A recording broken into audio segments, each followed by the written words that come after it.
देख रहे हो गाइज, देख रहे हो, ये देखो फाइनली इतने दिनों बाद, इतने मशक्कतों के बाद आज मेरी भी शादी हो गई। ये रहा शादी का पंचनामा और मैंने 10 उंगलियों से शादी की है। और ये रहा मेरा शादी का सर्टिफिकेट।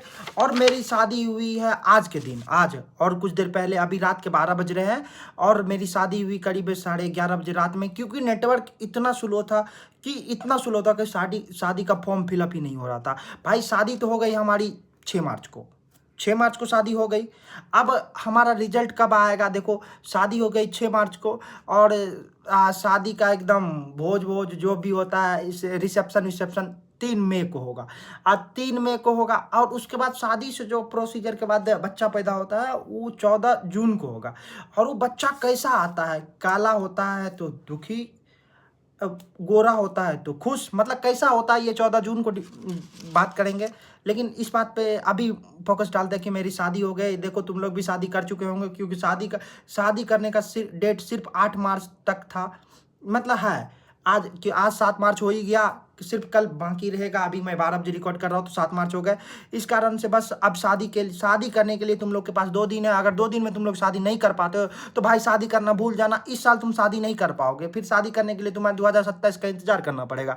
और भाई शादी पे 2 लाइन बोलना चाहता हूँ। भाई ये शादी ऐसी शादी है ना भाई, अगर जिंदगी में घर वाली शादी होती है तो ना करो तो भी पछताओ, करो तो भी पछताओ। भाई ये एक ही शादी है, अगर ना किया तो पछताएगा। अगर शादी हो गया और बल्ले बल्ले बच्चे अच्छे हुए तो भाई जिंदगी लबालब, एकदम जिंदगी में रसगुल्ला ही रसगुल्ला, और जिंदगी एकदम मक्खन जैसे कटेगी।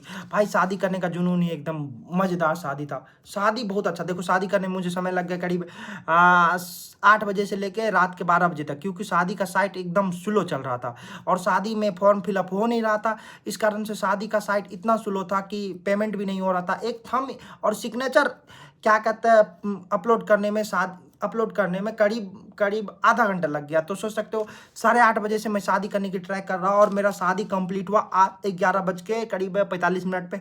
और अभी रात के 12 बजे मैं रूम पे आया हूँ। अभी रात के करीब 12 बज रहे हैं। तुम्हें दिखाता हूँ कितना समय हो रहा है। तुम देख सकते हो, देखो ये, अरे टॉर्च है, मैं तुम्हें दिखा रहा हूँ गाइज। ये देखो 12 बज के कितना हो रहा है, जैसे ऊपर नीचे तुम्हें दिखे, जैसा दिखे देख सकते हो गाइज। ये शादी, देखो शादी तो हो गई। अभी मैंने 12 बजे तक शादी कंप्लीट कर लिया। अब रहेगी शादी में तैयारी कैसे करें। तो भाई शादी की तैयारी के लिए मेरे पास एक तगड़ा सा प्लान है, क्योंकि मैंने शादी के लिए सारे शॉर्ट नोट्स बनाए हैं, सारा क्वेश्चन प्रैक्टिस किया हूँ शादी के लिए। और शादी में अव्वल आने के लिए और अच्छा परफॉर्म करने के लिए मैंने टेस्ट सीरीज भी ले लिया। तो जितने सारे मिनिमम एक चैप्टर के शॉर्ट टाइप के क्वेश्चन एकदम एकदम सामने, आँख के सामने होना चाहिए। हर एक चैप्टर में क्वेश्चन प्रैक्टिस अच्छे होना चाहिए। क्वेश्चन प्रैक्टिस के साथ साथ पीवाईक्यू प्रैक्टिस भी अच्छे होने चाहिए। और जितने हो सके टेस्ट दो और मॉक टेस्ट का एनालिसिस करो। तुम 10 ही टेस्ट दे रहे हो कोई दिक्कत नहीं, लेकिन 10 का एनालिसिस होना चाहिए और 10 में जितने सारे क्वेश्चन है वो सारे बनने चाहिए। और मेरा मेजर टेस्ट आने वाला है 10 मार्च को, और ये मेरा दूसरा मेजर टेस्ट है। पहला मेजर टेस्ट मैंने दिया नहीं था और दूसरा मेजर टेस्ट है गाइज। तो शादी करने के बाद पहला वार होने वाला है 10 मार्च को। और 10 मार्च को भाई, इस वार में शादी के बाद अकेले है भाई। जिंदगी में देखो, जिंदगी में शादी करने के बाद 2 इंसान हो जाते हैं, 1 से 2 हो जाते हैं। मैं अभी शादी करने के बाद भी अकेले हूँ, तो अकेले ही युद्ध लड़ने जाऊंगा। भाई ये वो शादी नहीं है जिसमें तुम क्या कहते हैं बेड पे युद्ध लड़ोगे। ये वो शादी है जहाँ पे तुम्हें हॉल में जाके 180 क्वेश्चन के साथ युद्ध लड़ना पड़ेगा। भाई शादी में करने में मुझे अच्छा लगा, और शादी में रिजल्ट चाहते हैं एकदम बेहतरीन आए। उस रिजल्ट बेहतरीन लाने के लिए बच्चे अच्छे होने चाहिए। और शादी में बच्चे कैसे अच्छे होंगे? जब हम ढेर सारा क्वेश्चन प्रैक्टिस करेंगे। भाई क्वेश्चन प्रैक्टिस मतलब ये हमारा शादी वाला स्पर्म हो गया। ढेर सारा हमारे पास स्पर्म होगा तो बच्चे भी अच्छे होंगे। एकदम हेल्दी स्पर्म होगा तो हेल्दी बच्चे होंगे। मरा हुआ स्पर्म होगा तो मरा हुआ बच्चा होगा। मरा हुआ स्पर्म ओवा मरा हुआ होगा तो मरा हुआ बच्चा होगा।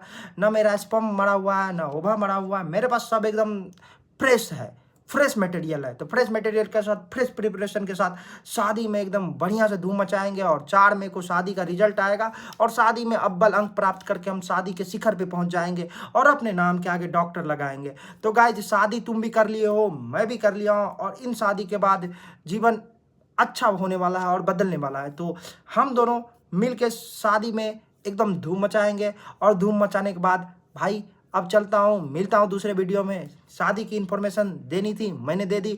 और तुम्हें क्या इन्फॉर्मेशन देनी है, तुम्हें शादी करनी है या नहीं, तुम कैसे शादी की हो, तुम कब शादी की हो, तुम कहाँ शादी की हो, शादी का सेंटर कहाँ कहाँ दिए हो, कहाँ कहाँ तुम्हें मरवानी है, मतलब 3 मई को, इसका वो भी तू कमेंट में ज़रूर बताना भाई। अगर तू देखो शादी हो या ना हो, लेकिन मरवाओगे तो तुम नीट वाले हो ना, 3 मई को जरूर मरवाओगे भाई।